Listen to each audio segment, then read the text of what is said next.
आर्टची सर्वात उंच मूर्ती हीच राहणार आहे. कन्सेप्ट वगैरे भारी आहे. तुम्ही ज्यावेळी आगमनाला याल त्यावेळी तुम्हाला समजेल. बोरिवलीचा जो महाराजा आहे तिचे ते हात आहेत मूर्तीचे. कलर काम थोडासा बाकी आहे कारण उद्या आगमन सोहळा असणार आहे. गेट बघू शकता लालबागच्या राजाचा सुंदर असा. सर्वांचं लक्ष याच गेटकडे राहिले. काय कन्सेप्ट असणार आहे मित्रांनो, अजित बिरोडकर ऑल इन वन चॅनलमध्ये तुमचे स्वागत आहे. आज आपण आलोय परेल वर्कशॉपला. त्यानंतर आपण जाणार आहोत गणसंकुल वर्कशॉप, वरून दत्ते वर्कशॉप, त्यानंतर परेलचा राजा, चिंचपोकलीचा चिंतामणी, तिकडे जाणार आहोत आणि लालबागचा राजा. काल अपडेट दिली तुम्हाला, तेव्हा परेलचा विघ्नहर्ता 9ला त्याचा आगमन सोहळा असणार आहे. पण पुन्हा एकदा आलोय कारण काल मला असं समजलं होतं की आज आगमन असणार आहे, पण आज आगमन नाही. बघा, सांताक्रूजचा महाराजा आणि उद्या आगमन असल्यामुळे तिथे आतमध्ये जाऊन देत नाही. या साईडची तुम्हाला मूर्ती काल दाखवल्या, त्याच्या 2 मूर्त्या बघू शकता तुम्ही. आतमध्ये आता जाऊन देत नाही कारण उद्या असणार आगमन सोहळा. 2 मूर्त्या निघणार आहे तिथून. जो कोल्हापूरचा चिंतामणी आहे तो उद्या निघणार आहे. सर्वांना वाटलं आज निघणार आहे. आणि या साईडला बघा, या 2 ज्या मूर्त्या आहेत त्या तुम्हाला माहिती आहे, तो कोंबड्यावाला गणपती, तो कोंबडा वगैरे तुम्हाला दिसत असेल, त्याच्याच या मूर्त्या. आता ईश्वरी आठ दाखवतो, नंतर गणसंकुलला जाऊ.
अरुण दत्त यांच्या वर्कशॉपला आपण नाही गेलो कारण काल तुम्हाला अपडेट दिली तिथे आतमध्ये जाऊन वगैरे देत नाही. आणि आपण आलेलो ॲक्च्युली कोल्हापूरचा चिंतामणी आज निघणार तर सर्वांना वाटलं होतं. बघा, इथे कलाकार आहे, तिथे एक ट्रॉली आहे. उद्या इथे असणार आहे आगमन सोहळा. बघा, बोरिवलीचा महाराजा, त्याचा काल तुम्हाला थोडीफार अपडेट दिली. मी आता आलेलो कोल्हापूरचा चिंतामणीच्या आगमनाला, पण आगमन नाही. आता आपण इथून जाणार बोरिवलीला, तिकडे आगमन सोहळा आहे. त्याचा व्हिडिओ आपल्या चॅनलवरती येईल. आता आपण त्या सकाळ सकाळ आलेलो, मला वाटलं इथे आगमन असणार. बघा, इथे आगमन सोहळ्याचे बॅनर लागलेत. इथे उद्या असेल आगमन. साईडला बघा, गणेश चित्रशाला, या छोट्या मूर्त्या तुम्हाला दाखवतो. बाकी अमर आर्ट्स वगैरे घरगुती गणपतीच्या मूर्त्या तुम्हाला आज व्हिडिओ नाही दाखवत कारण खूप सारे आपल्या चॅनलवरती व्हिडिओ आहेत, ते जाऊन तुम्ही पाहू शकता. फक्त या छोट्या छोट्या मूर्त्या बघा. आपण शिवाय आर्ट्समध्ये जाणार आहोत, तिथल्या थोडीफार मूर्त्या दाखवतो तुम्हाला. नंतर मग आपण परेलच्या इथे जाऊ कारण आता 2 ते 3 दिवस आपल्या इथे परेल वर्कशॉपचे अपडेट येणार नाही कारण आगमन सोहळा वगैरे असणार आहे. त्यामुळे आज व्हिडिओ थोडाफार इन डिटेल नाही राहणार कारण इन डिटेल कालच मी व्हिडिओ दिलाय, तो तुम्ही जाऊन बघू शकता. ह्याच होत्या सुंदर मूर्त्या गणेश चित्रशाला. आता आपण शिवाय आर्ट्समध्ये जाणार आहोत. त्याच्या आधी बघा, उद्या जो आगमन सोहळा असणार आहे ते ह्याच मूर्तीचा, जो हात तुम्हाला दिसतोय बोरिवलीचा महाराजाची जी सुंदर मूर्ती झाली, मी आता बघितले समोरून. खूपच भारी अशी मूर्ती असणार आहे. आगमन सोहळ्याला तुम्ही नक्की या. खूपच भारी मूर्ती झाली ही. आता तुम्हाला शिवाय आर्टचे अपडेट येतोय. शिवाय आर्टमधली सर्वात उंच ही मूर्ती राहणार आहे जी तुम्ही पाहताय. तिची पण कन्सेप्ट भारी असणार आहे. हाईट जास्त आहे मूर्तीची, कन्सेप्ट वेगळी असणार आहे. त्यानंतर ही मूर्ती बघू शकता. अजून एक सुंदर मूर्ती असणार आहे.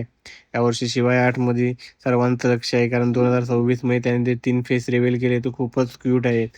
ते बघा, तो मोठा फेस या मूर्तीला लावण्यात आलाय. त्यानंतर पाठीमागे बघू शकता एक मूर्ती आणि अजून एक छोटी मूर्ती आहे. यावर्षी सर्वांचं लक्ष शिवाय आर्टमध्ये असणार आहे कारण खूप साऱ्या सुंदर मूर्त्या इथूनही बाहेर पडणार. सर्वात उंच असणारी मूर्ती शिवाय आर्टची खूप सुंदर अशी राहणार आहे.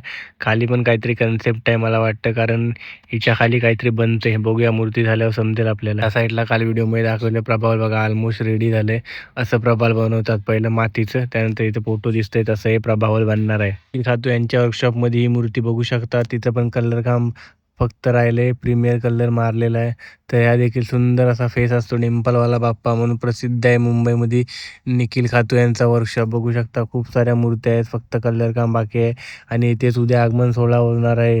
बोरिवलीचा महाराजा इथून निघेल तो. त्यानंतर मे बी वाटतं नॅशनल पार्कच्या इथे ते थांबवणार आहेत कारण दुसऱ्या दिवशी पण त्यांनी डेट दिले. तिथून मिरवणूक निघेल असं वाटते. आपण परेलच्या रायाच्या इथं आलोय. काल तुम्हाला दाखवलं, त्याच्यावर थोडंफार काम वाढलंय. काल तिथे मीटिंग वगैरे होती बघा, बांबू वगैरे तुम्ही पाहू शकता काल जास्त होते. आता मे बी तिथे लावले, चारी साईडने पत्रा लावण्यात आलाय. तर हीच आहे परेलच्या रायाची अपडेट. आपल्याला व्हिडिओ टाकायचा नव्हतं, पण मी इथे आलो याच्यासाठी, कारण आता 2 ते 3 दिवस आपण अपडेटचे व्हिडिओ टाकणार नाही. आगमन सोहळा वगैरे आहे बघा. काल जो सामान होता तो थोडाफार वापरलेला आहे. ते काल तुम्ही व्हिडिओ पाहिलात तर समजेल तुम्हाला. या साईडला बघा राजे राजवाडे टाईप कसे जसं महाल बनवला होतो त्या टाईपमध्ये गेटच्या एंट्रीला असं लागलं होतं. या साईडला बेंचेस वगैरे आहे. थोडंफार काम वाढलंय. तुम्हाला जिथे मुंबईचा राजा बसतो तेही दाखवणार आहे.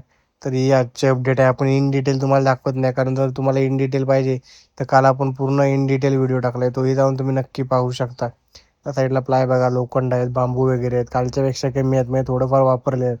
त्या साईडला बघू शकता ते वरती जे असतात ना मेन डेकोरेशनच्या, ते आहेत सर्व. या साईडला बघू शकता असे वेगवेगळे प्रभावल वगैरे टाईपमध्ये बनले, रॉड वगैरे सर्व टाकलेले आहे. आणि पाऊस बघा, पाऊस पडला होता आज थोडाफार, त्यामुळे पुन्हा एकदा चिखल झाले. काल तुम्ही बघितलं तर एवढा पाऊस नव्हता. काल पाऊसच नव्हता.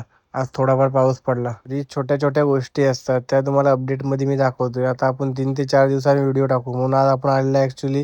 कारण काल मला एकाने सांगितलं की कोल्हापूरच्या चिंतामणीचं आगमन आहे. त्यामुळे मी सकाळी इकडे आलो. बोललो आता आलोय तर अपडेट देतो तुम्हाला. कारण याच्यानंतर आपल्याला बोरिवलीला जायचं आहे. गोरेगावचं असे विघ्नहर्ता म्हणून एक गणपती मंडळ आहे, त्यांचे आज आगमन सोहळा आहे बघा इथे. मुंबईचा राजाची ट्रॉली बघू शकता तुम्ही. काल तुम्हाला दाखवली आहे बघा. याचा वरचा भाग परेल वर्कशॉपमध्ये मी पाहिला होता. त्या साईडला बघा वरती कापूस वगैरे सर्व लावण्यात आले. थोडंफार त्या साईडला प्रभावल वगैरे आहे. तर हीच आहे मुंबईच्या राजाची अपडेट. तुम्हाला ट्रॉली दाखवली, कलर वगैरे केले. थोड्या टायमाने सर्व पॅक होणार आणि इथं मुंबईचा राजा इथेच बनतो. याचा पण फर्स्ट लूक असतो, जसा लालबागच्या राजाचा असतो तसा. आता आपण लालबागला जाणार आहोत. त्याच्या आधी पुन्हा बघा इकडे रॉड वगैरे लागलेत. हे आता थोडंफार काम वाढत चाललंय आता लवकर, कारण कमीच दिवस राहिलेत. त्यामुळे आता काम जोरात वाढणार. चला जाऊया लालबागला. आता लालबागला आलोय. लालबागचा जो गेटचा काम आहे तो तुम्हाला थोडे दिवस असंच दिसेल, कारण आता सर्व आतमध्ये काम चालू झालंय. बाहेर तुम्हाला जे स्ट्रक्चर दिसतंय तसंच दिसणार आहे. आपल्याला तुम्हाला जर इन डिटेल पाहिजे तर व्हिडिओ टाकलाय मी, 2 ते 3 व्हिडिओ आपले लालबागच्या राजाचे सेपरेट पण आहेत, ते जाऊन तुम्ही बघू शकता. ही मेन एंट्री आहे जिथून लालबागचा राजा विसर्जनाला बाहेर पडतो, तीच ही एंट्री आहे. आता आपण थोड्या टाइम आतमध्ये जाणार. तिथे काल झुंबर वगैरे लागलेले, तिथं काय अजून अपडेट आहे का ते तुम्हाला देतो. सुंदर अशी थीम आहे यावर्षी लालबागच्या राजाची मेन गेटची. आता आपण आतमध्ये जाणार, जिथे गल्लीतून मुखदर्शन वगैरे होतं, लालबागचा राजा बाहेर पडतो तिथून. या अँगलनी बघू शकता. सुंदर असा गेट जवळून तुम्ही पाहू शकता. सेल्फ वगैरे सर्व लावण्यात आले. लायटिंग वगैरे लावल्यानंतर खूप भारी वाटेल. आणि जो तिथे लोखंडच्या वरती तिथे तुम्हाला एक जागा दिसते, तिथे एक भव्य दिव्य अशी मूर्ती येणार आहे. त्यानंतर समजेल तुम्हाला सस्पेन्स. चला आता आतमध्ये जाऊया. आतमध्ये गल्लीमध्ये बघा, काल तुम्हाला बोललो पत्रा वगैरे लागले, तिथे बघा लाइटिंग वगैरे केल्यानंतर खूप भारी वाटतं. थोड्या टायमाने तुम्हाला ते काल झुमर लावलेले तिथे अजून काय तर एवढं काय झालं नाही. कलर काम जेवढं राहिलं होतं ते पूर्ण झालंय बघा. काल तुम्हाला जे झुमर दाखवले ते आहेत बघा. खूप सुंदर असे झुमर वाटत. मला वाटतं पूर्ण या साईडला झुंबर वगैरे येणार आहेत. त्यावेळी लुक वेगळाच वाटेल बघा. तुम्हाला पुन्हा एकदा दाखवतो जवळून झुमर. काल मी व्हिडिओ टाकलाय त्यामध्ये हेच लागले होते. आपल्या थंबनेलला पण तुम्ही पाहिला असाल फोटो. खूप सुंदर असे झुमर लाईटिंग वगैरे बघू शकता. लाईटिंग केल्यावर खूप सुंदर असं वाटणार आहेत. आता आपण आतमध्ये जाणार आहोत. जे तुम्हाला इथे बघा जो ताडपत्री वगैरे मारलेली आहे ती पाहू शकता. आकाशी झुंबर वगैरे लागले त्या साईडला आहे, म्हणजे तिकडे पुढे पण असणार आहेत. तर हीच होती लालबागच्या राजाची अपडेट. आता आतमध्ये तुम्हाला थोडंफार दाखवतो. त्यानंतर आपण काला चौकीचा महागणपती इथे जाणार आहोत. चिंचपोकलीला नाही जाणार आहोत, कारण चिंचपोकलीला डेकोरेशन वगैरे काहीच चालू नाही झाले. त्यामुळे चिंचपोकलीला जाऊन मतलब नाही. एवढा मोठा सेटअप आहे यावर्षी, काय ते युनिकच आहे. साईडने बघू शकता पॅक वगैरे केलेलं आहे. जी ताडपत्री दिसते तिथेच लालबागचा राजा बनतो. तो मुलगा दिसतोय तुम्हाला उभा आहे, तिथेच लालबागच्या राजाची मूर्ती बनवली जाते. फर्स्ट लुक वगैरे असतो बघा. हनुमान मंदिर इथे या साईडला बघू शकता. ब्लॅक मॅट जो बाहेर गेटला मारलाय तसा सेम टू सेम या साईडलाही मारलेला आहे. तरीच होती लालबागच्या राजाची अपडेट. थोड्या दिवसात कामाचा स्पीड वाढणार, कारण आता खूप कमी दिवस झाले, त्यामुळे मूर्ती वगैरे बनायला पण तेवढा टाइम भेटला पाहिजे. बघा सुंदर असं डेकोरेशनचं काम चालू आहे. हीच होती अपडेट. आता आपण काला चौकीच्या इथे जाऊया. काल दाखवली तशीच इथे आहेत. तुम्हाला जाता आता बघू शकता इथे प्लाय वगैरे टाकलेत. आणि ते व्हाईट बघा, जे गेटला वगैरे असतात, राजे राजवाडे टाईप महाल वगैरे बनतो त्यांच्या गेटला असतात तसे तंबू वगैरे तसे आहे तिथे. काला चौकीचा महागणपती इथे आपण आलोय. काल बघा पत्रे थोडेफार लागलेत. हीच आहे आजची काला चौकीच्या महागणपतीची अपडेट. इथे पण जोरदार असं काम चालू आहे बघा. पत्रे वगैरे सर्व उचलतायत इथे. बांबू वगैरे बघू शकता. यावर्षी इकडे काय थीम असणार आहे याची आयडिया वगैरे कोणालाच नाहीये. काल आपण व्हिडिओ टाकलाय, कारण मंडप पूजन वगैरे कधी झालं हेही कोणाला माहीत नव्हतं. तरीच होती काला चौकीच्या महागणपतीची अपडेट. आता आपण बोरिवलीला जाणार आहोत. तिथे आगमन सोहळा असणार आहे. त्याच चालीतून गणपती बाप्पा येतो.